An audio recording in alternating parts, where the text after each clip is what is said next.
प्यारे बच्चों, आज आपके लिए हम सुगम गणित का क्लास 8 का ये है आपका सुगम गणित का क्लास 8 का क्लास 8 का जो है मैथ स्टार्ट करने जा रहे हैं। इसके पहले हम सुगम गणित का क्लास 8 में पार्ट 1, पार्ट 2, पार्ट 3 वीडियो हम बना चुके हैं। यदि उस वीडियो को आप नहीं देखे हैं तो इसी वीडियो के डिस्क्रिप्शन में हम लिंक दे देंगे, आप वहां से क्लिक करके हमारे वीडियो को देख सकते हैं। और यदि आप हमारे चैनल पर नए हैं तो हमें सब्सक्राइब करें, लाइक करें एंड शेयर करें। तो देखिए बच्चों कि पार्ट 1 में और पार्ट 2 में पार्ट 3 का वीडियो आप नहीं देखे तो आप देख ही लीजिएगा। तो ध्यान दीजिए कि यहाँ पर हम लिखे हैं कि अब आज जो वीडियो हम बनाने जा रहे हैं पार्ट 4 वीडियो बनाने जा रहे हैं। तो यहाँ पर क्या लिखा हुआ बच्चों, ये पॉइंट लिखा हुआ है। क्या पॉइंट है कि प्रत्येक पूर्ण संख्या एक परिमेय संख्या होती है। यानी कहता है कि जितने भी पूर्ण संख्या होते हैं वो सब क्या होते हैं, परिमेय संख्या होते हैं। ये जो पॉइंट जो बोल रहा है इस पॉइंट को समझिएगा। ये पॉइंट क्या होता है कि जब आप क्लास 8 का स्टूडेंट होंगे तो जब क्लास 8 से क्लास 9 में जाइएगा तो वहाँ पर इस पॉइंट को सत्य और असत्य का बारे में बताएगा और उसमें इसका कारण भी वहाँ लिखने पड़ता है क्लास 9 में। चलिए तो इस पॉइंट को समझिए। तो पॉइंट क्या कह रहा है कि प्रत्येक पूर्ण संख्या एक परिमेय संख्या होती है। तो इसको एग्जाम्पल के थ्रू समझते हैं। तो पूर्ण संख्या क्या किसे कहता है बच्चों, पूर्ण संख्या किसे कहते हैं कि जितने भी प्राकृत संख्या होता है कि प्राकृत संख्या में यदि आप 0 को शामिल कर दीजिएगा तो उसका जो परिवार बनता है उसी को पूर्ण संख्या बोलते हैं। परिमेय संख्या किसे कहते हैं, जो P/Q के फॉर्म में लिखा जाए, जो P/Q के रूप में लिखा जाता है, Q नॉट इक्वल टू 0 हो और P और Q क्या हो, पूर्णांक हो, उसे ही क्या कहते हैं, परिमेय संख्या बोलते हैं। तो यहाँ देखिए प्रत्येक पूर्ण संख्या एक परिमेय संख्या होती है। तो देखिए यहाँ ध्यान दीजिएगा, जैसे कि एग्जाम्पल के थ्रू आपको समझाते हैं। एग्जाम्पल्स, जैसे कि हम कुछ पूर्ण संख्या लेते हैं। पूर्ण संख्या जैसे हम लिए 5। अब ये 5 को, इस 5 को आपको किस में लिखना होगा, P/Q के फॉर्म में। तो 5 है तो 5 के बदले हम लिख सकते हैं 5/1। तो ये 5 और ये 5 ये तो पूर्ण संख्या है। इसके नीचे हम 1 डाल दिए तो क्या ये P/Q के फॉर्म में हुआ कि नहीं। तो P का मान क्या हो गया 5, 5 का मान, P का मान हो गया 5 और Q का मान क्या हो गया बच्चों, 1 हो गया। तो ये P/Q के फॉर्म में लिखा गया। अब यहाँ पर देखिए एक और एग्जांपल लेते हैं, जैसे 0 तो पूर्ण संख्या होता है। तो 0 के नीचे हम 100 डाल दिए, क्योंकि जब 0 में 100 से भाग देंगे तो भागफल कितना आएगा, 0 आएगा। 5 में 1 से भाग देंगे तो भागफल कितना आएगा, 5 ही आएगा। तो ये भी क्या हो गया, P/Q के फॉर्म में हो गया। तो जितने भी पूर्ण संख्या होते हैं आपका, जितने भी पूर्ण संख्या को इंग्लिश में होल नंबर बोलते हैं, जितने भी पूर्ण संख्या होते हैं वो सब के सब क्या हो सकते हैं, प्राकृत संख्या हो सकते हैं, रेशनल नंबर हो सकते हैं। क्योंकि हम पूर्ण संख्या को P/Q के फॉर्म में लिख सकते हैं, जैसे 1 दे के, जैसे अब जितने भी नंबर है सारा नंबर के नीचे, जैसे कि मान लीजिए कि हम लेते हैं 72 के नीचे यदि हम 1 लिख देते हैं, ये 72 है, 72 के नीचे 1 लिख देते हैं और ये 1 से 72 में भाग दीजिए तो 1 का परिणाम है 7 है, कितने बार में, तो 7 बार में मिलता है, कट गया। फिर 2 निकाले, 1 का परिणाम 2 कितने बार में, 2 बार में। तो देखिए जब 1 से किसी संख्या में भाग देते हैं तो भागफल क्या आता है, वही संख्या प्राप्त होता है। किसी संख्या में भाग देने पर आपका जो भागफल आता है वही प्राप्त होता है। इसलिए कहता है कि किसी भी नंबर में यदि आप 1 डाल देते हैं तो उसका कोई फर्क नहीं पड़ता है, वह नंबर चेंज नहीं होता है, क्योंकि भाग देने पर फिर से वही आ जाता है। तो जब 1 से कटाएंगे तो कितना आएगा, 72 ही आएगा। तो इसीलिए क्या 72 को P/Q के फॉर्म में लिखे है कि नहीं, हाँ इसे P/Q के फॉर्म में लिखते हैं। किसे, जैसे मानते हैं कि जैसे 80 तो मान लीजिए P का मान है, तो Q का मान क्या है, तो कुछ नहीं तो 1 डाल दीजिए। तो ये 80/1 क्या हो गया, P/Q के रूप में। यदि जो भी नंबर, किसी भी नंबर को यदि P/Q के फॉर्म में आप लिख दिए, वह नंबर आपका क्या हो गया, परिमेय संख्या हो गया। इसीलिए प्रत्येक पूर्ण संख्या एक परिमेय संख्या होती है। आपको समझ में आ गया होगा कि प्रत्येक पूर्ण संख्या एक परिमेय संख्या क्यों होती है। चलिए अब इसके आगे पॉइंट देखते हैं। तो इसके आगे देखिए पॉइंट, नेक्स्ट पॉइंट,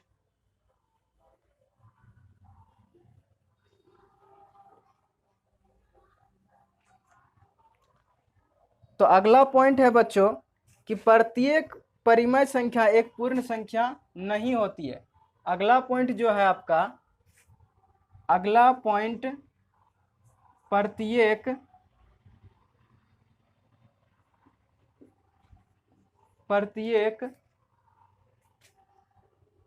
परिमेय संख्या,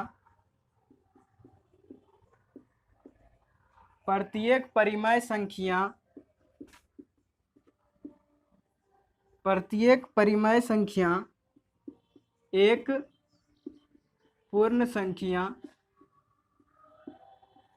नहीं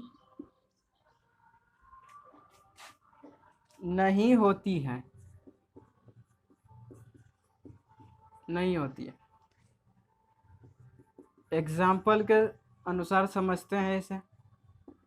यहाँ पर क्या बोल रहा है बच्चों कि जितने भी परिमेय संख्या होता है वो सब पूर्ण संख्या नहीं होता। इसके पहले पॉइंट क्या बताए थे कि प्रत्येक पूर्ण संख्या एक परिमेय संख्या होता है, यानी जितने भी पूर्ण संख्या वो सब परिमेय संख्या होता है। अब अगला पॉइंट जो है कहता है कि प्रत्येक परिमेय संख्या एक पूर्ण संख्या नहीं होती, यानी परिमेय संख्या पूर्ण संख्या नहीं हो सकता, लेकिन पूर्ण संख्या परिमेय संख्या हो सकता है। तो कैसे, आखिर परिमेय संख्या पूर्ण संख्या क्यों नहीं हो सकता? चलिए इसे एग्जाम्पल के थ्रू समझते हैं। जैसे एक एग्जाम्पल लेते हैं 2/3, 2/3। तो 2/3 क्या है? ये एक रेशनल नंबर, ये एक परिमेय संख्या, क्योंकि ये किस रूप में लिखा हुआ है? P/Q के फॉर्म में लिखा हुआ है। क्या जैसे कि पूर्ण संख्या का यदि बात किया जाए, यहाँ यदि मान लीजिए कि होल नंबर का बात किया जाए, पूर्ण संख्या को इंग्लिश में होल नंबर कहते हैं और होल नंबर को कैपिटल W से प्रदर्शित किया जाता है। तो होल नंबर कहाँ से स्टार्ट होता है बच्चों? 0 से 1 2 3 4 इसी तरह इन्फिनाइट तक ले, और ये हमेशा पॉजिटिव में होते हैं। 0 मानते हैं कि 0 प्लस और माइनस में नहीं होता, लेकिन 0 के अलावा 1 2 3 सब तो पॉजिटिव में, नेगेटिव में कभी भी होल नंबर नहीं होता, याद रखिएगा। तो क्या कभी देखे हैं कि मान लीजिए कि इसके नीचे होल नंबर को 1 दे के बना सकते हैं, क्या ये होल नंबर परिमेय संख्या हो सकता है? यानी ये होल नंबर परिमेय संख्या हो सकता है? तो बोलिए हाँ, क्योंकि जितने भी होल नंबर वो सब परिमेय संख्या हो सकता है, क्योंकि इसके नीचे 1 डाल के हम परिमेय संख्या बना सकते हैं। लेकिन बात है कि परिमेय संख्या जैसे 2/3 ये परिमेय संख्या है, तो 2/3 क्या परिमेय संख्या हो सकता है? तो 2/3 परिमेय संख्या है, लेकिन क्या ये पूर्ण संख्या हो सकता है? 2/3 क्या पूर्ण संख्या बना सकते हैं? तो नहीं बना सकते। 2/3 नॉट इक्वल टू एक पूर्ण संख्या, यानी हम परिमेय संख्या को पूर्ण संख्या नहीं बना सकते हैं। लेकिन पूर्ण संख्या को हम परिमेय संख्या बना सकते हैं, लेकिन कभी भी पूर्ण संख्या को आप परिमेय संख्या बनाने की कोशिश करिएगा तो नहीं बनेगा। यानी परिमेय संख्या को पूर्ण संख्या बनाने की कोशिश करेंगे तो नहीं बना पाएंगे, लेकिन हाँ पूर्ण संख्या को परिमेय बना सकते हैं, लेकिन परिमेय को पूर्ण संख्या नहीं बना सकते हैं। अब इसको पूर्ण संख्या को जैसे 2 है, 2 भी जैसे इसमें बोलिएगा सिर्फ 2 3 पूर्ण संख्या है, 3 भी पूर्ण संख्या, तो 2 तो 3 मिल रहा है। तो 2 और 3 पूर्ण संख्या है, लेकिन ये इसमें से आपको क्या करना होगा? जैसे 2/3 है तो ये 3 को हटाना होगा, 3 को हटाइएगा। तो हटाने कोई रूल है? कैसे आप हटा सकते हैं? अपने मन से नहीं है ना हटा सकते हैं। इसलिए 2/3 एक परिमेय संख्या है और इसे हम पूर्ण संख्या नहीं बना सकते हैं। तो प्रत्येक परिमेय संख्या एक पूर्ण संख्या नहीं होती है, लेकिन प्रत्येक पूर्ण संख्या एक परिमेय संख्या होती है। पॉइंट आपका क्या है? 0 एक पूर्ण संख्या एवं पूर्णांक होते हुए भी एक परिमेय संख्या होता है। तो पूर्ण संख्या को इंग्लिश में क्या बोलते हैं बच्चों? होल नंबर, और होल नंबर को कैपिटल W से प्रदर्शित किया जाता है।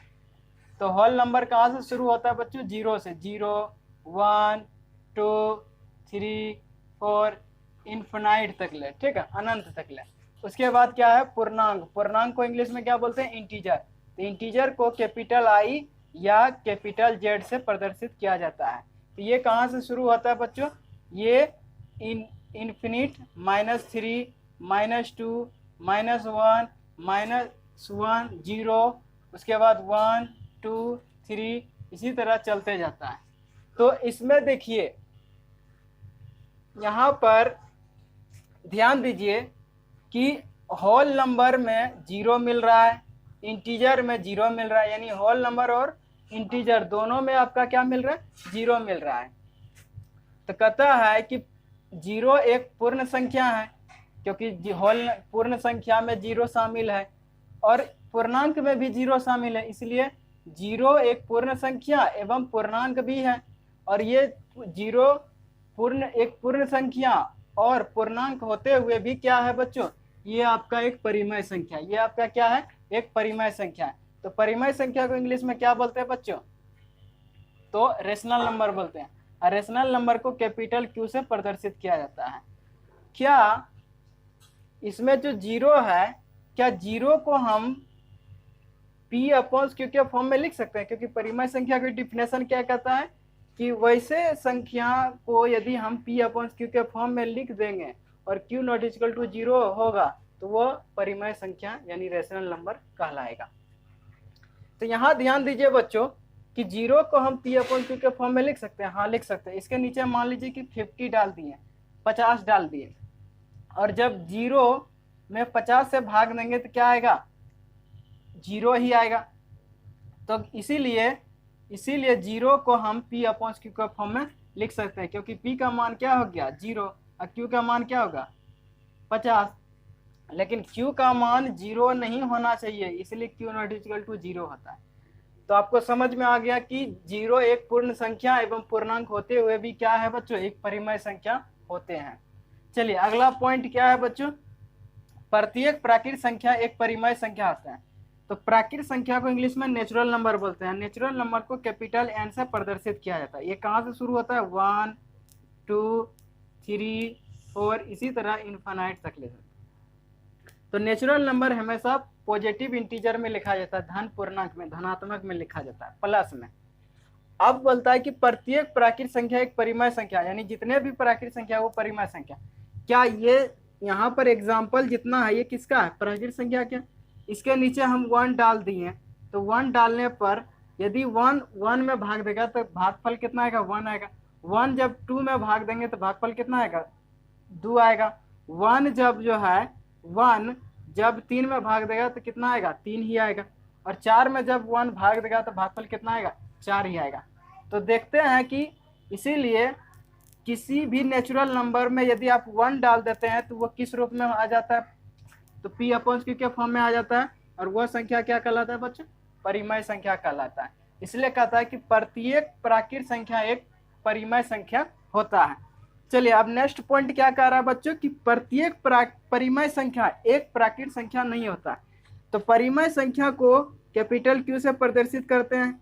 तो परिमेय संख्या किसे कहते हैं बच्चों, जो P/Q के फॉर्म में लिखा जाए और Q नॉट इक्वल टू 0 हो, और P और Q आपका क्या है, इसमें इंटीजर है। तो जैसे कि मान लीजिए कि परिमेय संख्या का यदि एग्जाम्पल का बात करा जाए तो परिमेय संख्या का एग्जाम्पल क्या है, जैसे कि मान लीजिए 5/7। तो 5/7 क्या है बच्चों, आपका एक परिमेय संख्या है। ये आपका क्या है बच्चों, आपका परिमेय संख्या। तो परिमेय संख्या को हम यानी ये परिमेय संख्या के क्या आप प्राकृत संख्या लिख सकते हैं। इसे पॉइंट क्या कह रहा है कि प्रत्येक परिमेय संख्या एक प्राकृत संख्या नहीं होता। ये तो आपका परिमेय संख्या है, तो क्या इसे हम प्राकृत संख्या में लिख सकते हैं, तो नहीं हम लिख सकते हैं। परिमेय संख्या को प्राकृत संख्या में हम लिख ही नहीं सकते हैं, इसलिए प्रत्येक परिमेय संख्या एक प्राकृत संख्या नहीं होता है, लेकिन प्रत्येक परिमेय संख्या एक प्राकृत संख्या होता है। चलिए अब नेक्स्ट पॉइंट देखिए बच्चों। अब अगला पॉइंट क्या कह रहा है कि प्रत्येक पूर्णांक एक परिमेय संख्या होता है। तो पूर्णांक क्या होता है बच्चों, पूर्णांक को इंग्लिश में इंटीजर बोलते हैं। तो जितने भी आपका इंटीजर्स होते हैं वह सब आपका क्या होता है बच्चों, एक परिमेय संख्या होता है। तो प्रत्येक पूर्णांक एक परिमेय संख्या होता है। तो परिमेय संख्या होता है, क्या होता है परिमेय संख्या, पूर्णांक यानी इंटीजर। पूर्णांक को इंग्लिश में इंटीजर बोलते हैं और इंटीजर को आई अथवा जेड से प्रदर्शित करते हैं। तो ये इंटीजर कहाँ से शुरू होता है, ये जैसे -3 हुआ, -2 हुआ, -1 हुआ, 0 हुआ, 1 हुआ, 2 हुआ, 3 हुआ, इसी तरह। यानी इंटीजर किसको कहते हैं बच्चों, पूर्णांक किसे कहते हैं। पूर्णांक में आपका निगेटिव नंबर और जीरो और पॉजिटिव नंबर दोनों शामिल रहता है। यानी माइनस वाला भी नंबर, जीरो और प्लस वाला भी नंबर, तीनों नंबर इसमें इंक्लूड रहता है। किसमें, पूर्णांक में, यानी इंटीजर में। तो कहता है कि प्रत्येक पूर्णांक एक परिमेय संख्या होता है। अभी तो हम एग्जाम्पल किसका लिए हैं बच्चों, पूर्णांक का लिए हैं। क्या पूर्णांक को हम परिमेय संख्या बना सकते हैं, P/Q के फॉर्म में लिख सकते हैं। हाँ लिख सकते हैं। इसके नीचे यदि हम 1 डाल दिए, इस सब जितने भी इंटीजर है इसके नीचे हम क्या डाल दिए बच्चों, 1 डाल दिए। तो 1 जब डालते हैं इस सब के नीचे में, जितने भी इंटीजर है यदि इसके नीचे में 1 डालते हैं और 1 किसी भी संख्या में भाग देता है तो भागफल क्या आता है बच्चों, वही आता है। तो इसीलिए पूर्णांक को यानी इंटीजर को हम परिमेय संख्या में लिख सकते हैं जब ये P/Q के फॉर्म में लिखा जा रहा है। इसीलिए पूर्णांक को, इंटीजर को हम क्या बोल सकते हैं, ये सारे नंबर को हम P/Q के फॉर्म में लिख दिए। इसीलिए प्रत्येक पूर्णांक एक परिमेय संख्या होता है। चलिए अब अगला पॉइंट देखते हैं। कहता है कि प्रत्येक परिमेय संख्या एक पूर्णांक नहीं होता है। अभी बताएं कि जितने भी पूर्णांक है वो परिमेय संख्या होता है, लेकिन प्रत्येक परिमेय संख्या पूर्णांक नहीं होता है। अब जैसे कि इसका एग्जाम्पल लेते हैं, तो परिमेय संख्या का एक एग्जाम्पल लेते हैं। तो परिमेय संख्या का एग्जाम्पल आपका, जैसे कि ये आपका एग्जाम्पल है, जैसे कि मान लीजिए कि 100/500, 100/500। तो कहता है ये तो P/Q के रूप में ये एक परिमेय संख्या है। तो परिमेय संख्या को पूर्णांक आप बना सकते हैं, नहीं बना सकते हैं। तो परिमेय संख्या ये जो है ये परिमेय संख्या है, इसे हम पूर्णांक नहीं बना सकते। तो इसलिए बोलता है कि प्रत्येक परिमेय संख्या एक पूर्णांक नहीं होता है। लेकिन परिमेय संख्या को हम पूर्णांक नहीं बना सकते हैं, लेकिन पूर्णांक को परिमेय संख्या बना सकते हैं। अब अगला पॉइंट है कि प्रत्येक दशमलव संख्या एक परिमेय संख्या होते हैं। दशमलव संख्या क्या होता है बच्चों, जो भी परिमेय संख्या है, जैसे कि मान लीजिए जो भी आपका परिमेय संख्या है 1/5, 1/5 परिमेय संख्या है। जब परिमेय संख्या 5 जब 1 में भाग देगा, पहले 0 बार में खिलाएंगे, फिर यहाँ पॉइंट दिए 2 बार में, तो ये आपका जो नंबर इधर 0.2 आया, ये आपका क्या है, ये दशमलव संख्या है। यही आपका दशमलव संख्या होता है। तो क्वेश्चन क्या कह रहा है कि प्रत्येक दशमलव संख्या एक परिमेय संख्या होता है। यानी जितने भी दशमलव संख्या होता है वो क्या होता है आपका, वह आपका परिमेय संख्या होता है। चलिए एक दशमलव नंबर लेते हैं, जैसे कि मान लीजिए कि 7.494, 7.494। अब इस 7.494 में ध्यान दीजिएगा बच्चों कि यहाँ पर जो 7 है, 7.494, यदि हम इस पॉइंट को उड़ाते हैं, मान लीजिए कि कहता है कि दशमलव संख्या को एक परिमेय संख्या होता है, यानी जितने भी दशमलव संख्या होता है वह सब परिमेय संख्या होती है। तो यदि हम इस यहाँ पर जो दशमलव दिखाई दे रहा है, इस दशमलव को उड़ा दिया जाए, दशमलव उड़ा देंगे, तो नीचे में आप जैसे कि ये तो अभी इधर देखिए, जैसे कि मान लीजिए कि ये एक दशमलव नंबर है 7.494। दशमलव के बाद जो भी नंबर आता है उसको कैसे पढ़िएगा, 494 पढ़िएगा, तो ये गलत हो गया। तो कैसे पढ़िएगा, 7.494। दशमलव को डेसिमल भी बोलता है, पॉइंट भी बोलता है, बिंदु भी बोलता है, दशमलव भी बोलता है। तो ऐसे पढ़ना है 7 दशमलव या 7.494, ऐसा नहीं कि 7.494। 494 बोले गलत। दशमलव के बाद नंबर जो है अलग अलग करके पढ़ना चाहिए, तब आप सही पढ़ रहे हैं, अन्यथा गलत पढ़ रहे हैं। तो ये दशमलव संख्या है, कहता प्रत्येक दशमलव संख्या एक परिमेय संख्या। तो परिमेय संख्या को आप बताएं कि जो P/Q के फॉर्म में लिखा जाएगा वह परिमेय संख्या होगा। तो क्या ये दशमलव नंबर परिमेय संख्या हो सकता है, देखते हैं। तो देखिए यहाँ पर जो दशमलव है, दशमलव को उड़ा देते हैं, यानी दशमलव को हटा देना है। जब दशमलव को हटाइएगा तो नीचे में 1 देना है, और दशमलव के बाद जितने नंबर है, दशमलव के बाद 1 2 3 नंबर है, इसलिए नीचे कितना नंबर हो गया बच्चों, 3 जीरो देगा, 3 जीरो दे दिए। तो क्या ये नंबर p बटा q के रूप में हुआ ना, तो p का मान आपका क्या हो गया, p का मान हो गया 7000। अब देखिए, अब बोलना है, इसको हम एक बार बढ़िया से लिख लेते हैं। दशमलव उड़ाए तो नीचे में 1000 हुआ, कैसे होगा समझ गए। अब ये कितना, इसको फ्रेश करके लिख देते हैं, 7494 बटा 1000।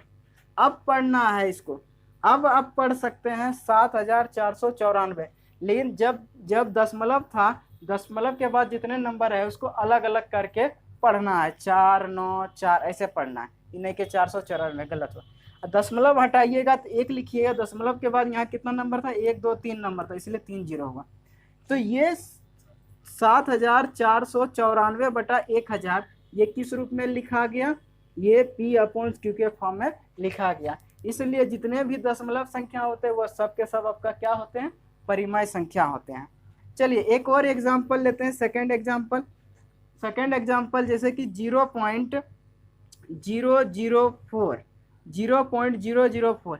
तो देखिए बच्चों, यहाँ पर भी आपका क्या है, दशमलव है, तो दशमलव उड़ाएंगे तो नीचे में 1 लिख के, दशमलव के बाद कितना अंक है बच्चों, 1 2 3, इसमें भी 3 अंक है, तो 3 जीरो दे देंगे। तो ये क्या हो गया, 4 बटा 1000। ये भी तो आपका p/q के फॉर्म में लिखा गया। इसलिए जितने भी दशमलव है वो सब क्या होते हैं, परिमेय संख्या होते हैं। प्रत्येक दशमलव संख्या एक परिमेय संख्या होते हैं। तो आपको आशा है कि आपको समझ में आई, होप आपको समझ में ये पॉइंट समझ में आ गया। तो इस वीडियो को देखने के लिए, यदि आप अभी तक अभी हमारे चैनल पर देख रहे हैं, हम हमारे वीडियो को सब्सक्राइब नहीं किए हैं, तो कृपया करके हमारे चैनल को सब्सक्राइब कर लीजिए। इस वीडियो को देखने के लिए धन्यवाद।